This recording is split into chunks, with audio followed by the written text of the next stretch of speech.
He was standing by the counter with a cup of coffee growing cold in his hands when I noticed the way he kept glancing at the empty chair across from me, and something about the loneliness in his eyes made me wave him over without thinking.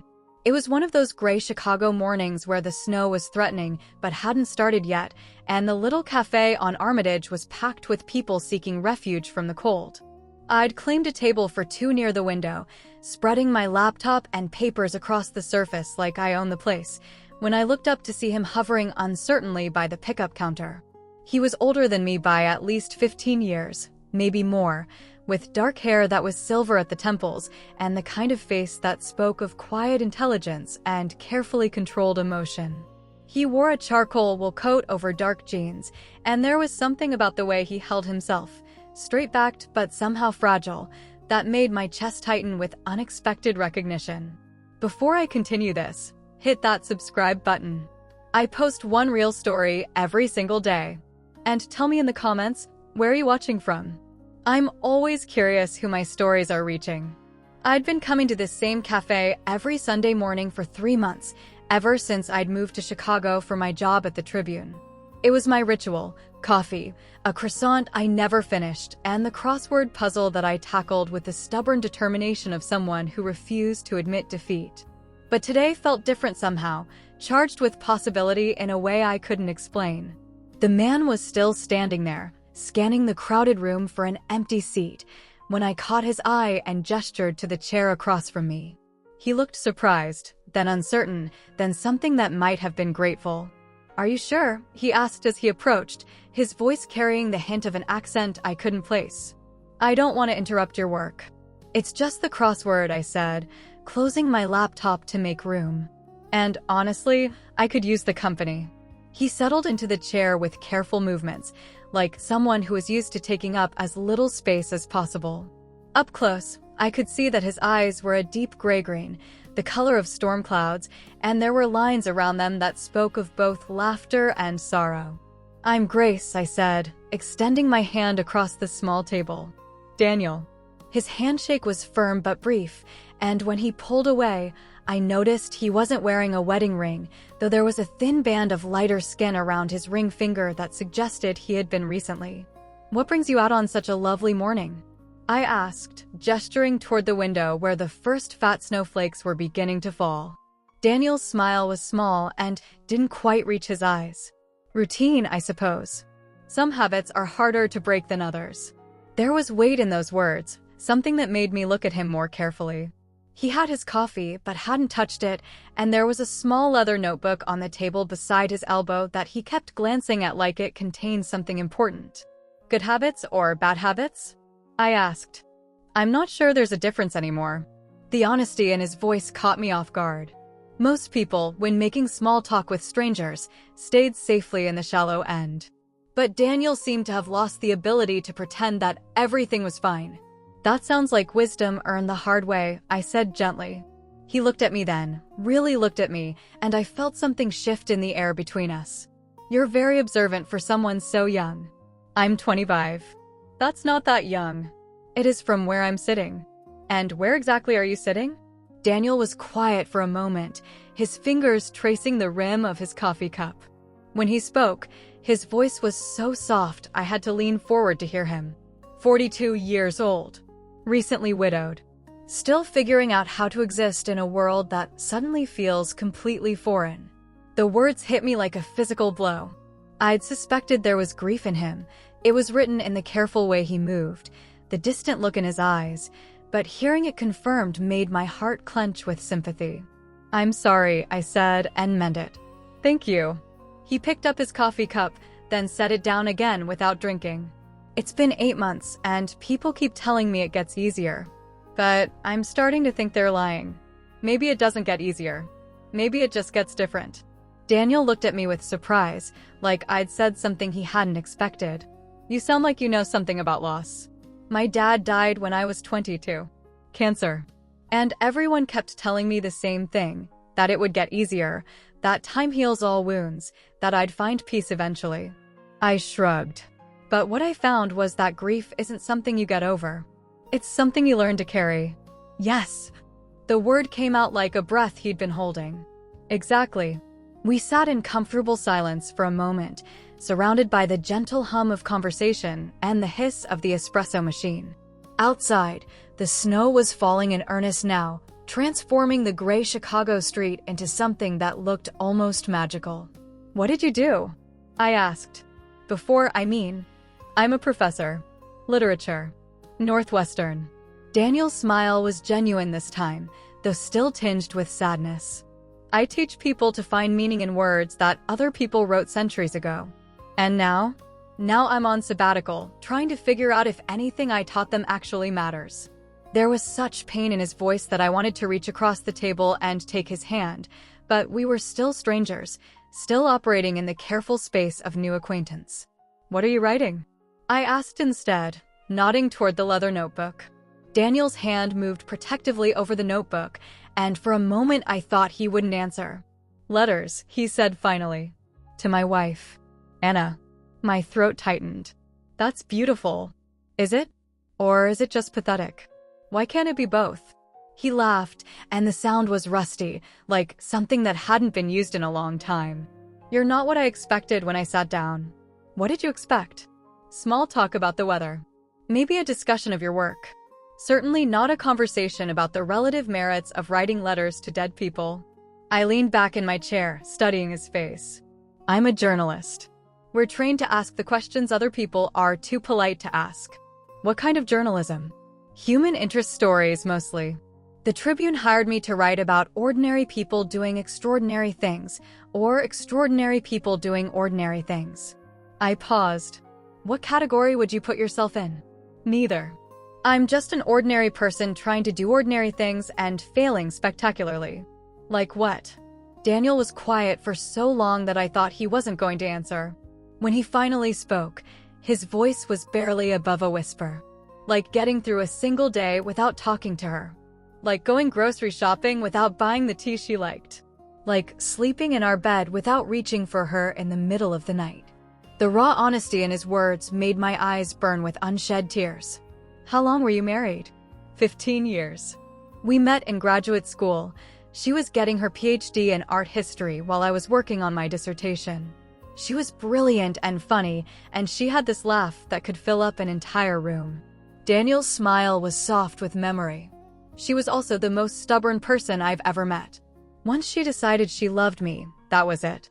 No changing her mind. "She sounds wonderful." She was. He picked up his pen and turned it over in his hands. "She was also sick for 2 years before she died. And for the last 6 months, she wasn't really herself anymore. The cancer, the treatments, they took so much from her." "What would you do if you were in my place?" "Tell me in the comments." I didn't know what to say to that. How do you respond when someone shares the worst thing that's ever happened to them? How do you offer comfort to someone whose entire world has been dismantled? "Is that what you write to her about?" I asked finally. "The illness." "No." Daniel shook his head. "I write about everything else. About the life we had before, about the things I wish I'd said when she could still hear me, about the future we planned that will never happen now." "Can I ask you something?" "Of course." "Why do you come here to write them? Why not at home?" Daniel was quiet for a moment, his gray-green eyes focused on something outside the window. "Because home still smells like her perfume. Because her coffee mug is still in the dishwasher and her books are still stacked beside the bed and her jacket is still hanging in the hallway closet." His voice cracked slightly. "Because sometimes I forget she's gone, and I call out to tell her something interesting I read or to ask what she wants for dinner, and the silence that comes back is unbearable." I felt tears sliding down my cheeks before I realized I was crying. "Grace."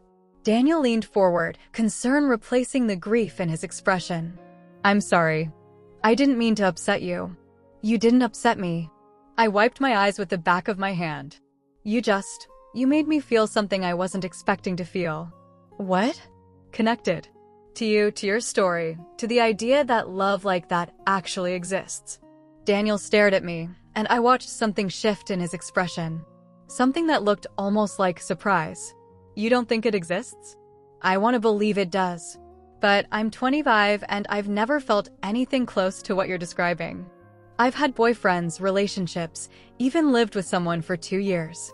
But the way you talk about Anna..." I shrugged. It makes me wonder if I've been settling for something less than what love actually is. Or maybe you just haven't found the right person yet. Maybe. Or maybe I'm not capable of that kind of love. Grace. Daniel's voice was firm. Don't say that. Don't ever say that. The intensity in his voice surprised me. Why?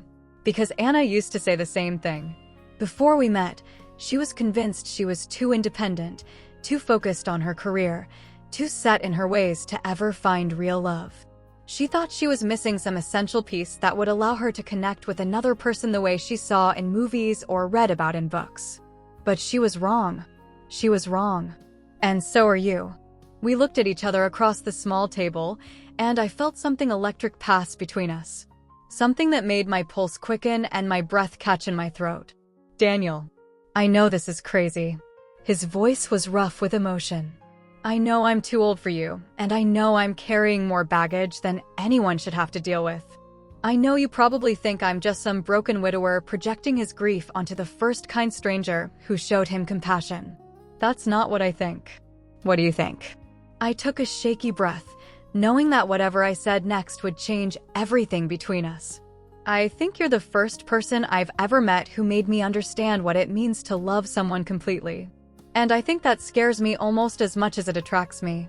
Daniel closed his eyes, and when he opened them again, they were bright with something that looked like hope mixed with terror. Grace, I don't know if I'm capable of loving someone new. I don't know if my heart has room for anything other than missing Anna. I'm not asking you to stop missing her. I'm not asking you to stop loving her. I reached across the table and covered his hand with mine. I'm just asking you to consider the possibility that maybe there's room for both. His hand turned over under mine, palm to palm, fingers intertwining. What are you suggesting? I'm suggesting that maybe we could figure it out together. Maybe we could take it slow and see what happens when two people who understand loss try to build something new. This is insane. Probably. You could have anyone. Someone your own age, someone without all this history. I don't want anyone else. I want you. The words hung between us, honest and terrifying and true. Grace. I know it's complicated. I know the timing is terrible. I know there are 1,000 reasons why this is a bad idea. I squeezed his hand. But I also know that sitting here with you is the most real I've felt in months. Maybe years. Daniel was quiet for a long moment, his thumb tracing patterns across my knuckles. Anna would like you, he said finally. You think so? I know so. She always said I needed someone who would challenge me, who wouldn't let me disappear into my books and my theories. He smiled, and for the first time since I'd met him, it reached his eyes. Someone who would ask the hard questions and expect honest answers. Is that what I do? That's exactly what you do. We sat there holding hands across the small table while the snow continued to fall outside and the cafe buzzed with Sunday morning energy around us. I thought about the crossword puzzle I'd abandoned, about the article I was supposed to be writing, about all the practical reasons why this was impossible. Then I looked at Daniel, really looked at him, and none of those reasons seemed to matter anymore. So what happens now? I asked. Now I don't write a letter to Anna today. What will you do instead? I'll ask if you'd like to have dinner with me sometime. Somewhere that's not a cafe where you took pity on a lonely widower. I laughed, and the sound was bright and surprised and full of possibility. I'd like that very much. Good. Daniel lifted our joined hands and pressed a soft kiss to my knuckles. Because I have a feeling Anna would never forgive me if I let you walk away. That was 18 months ago. Daniel and I took it slow, just like I promised we would. He introduced me to Anna through her photographs, her favorite books, her recipes that he still cooked when he missed her most. I learned to love her memory as much as I loved him, to see her not as competition, but as the woman who had shaped him into someone capable of the kind of love I'd always dreamed of finding. We still go to the cafe every Sunday morning. Daniel brings his notebook, but now instead of writing letters to Anna, he writes observations about our life together, the small moments and quiet victories of two people learning to build something beautiful from the ashes of loss. Before I go, thank you. These stories are real. They're mine. And I share one every day. If you want to hear more, subscribe. Last month, Daniel proposed to me in that same cafe, at the same table where we first met. He said Anna came to him in a dream and told him it was time to stop asking for her permission to be happy. When I said yes, I swear I felt her blessing in the warmth of the winter sunlight streaming through the window, where we'd shared our first conversation about love and loss and the courage it takes to begin again.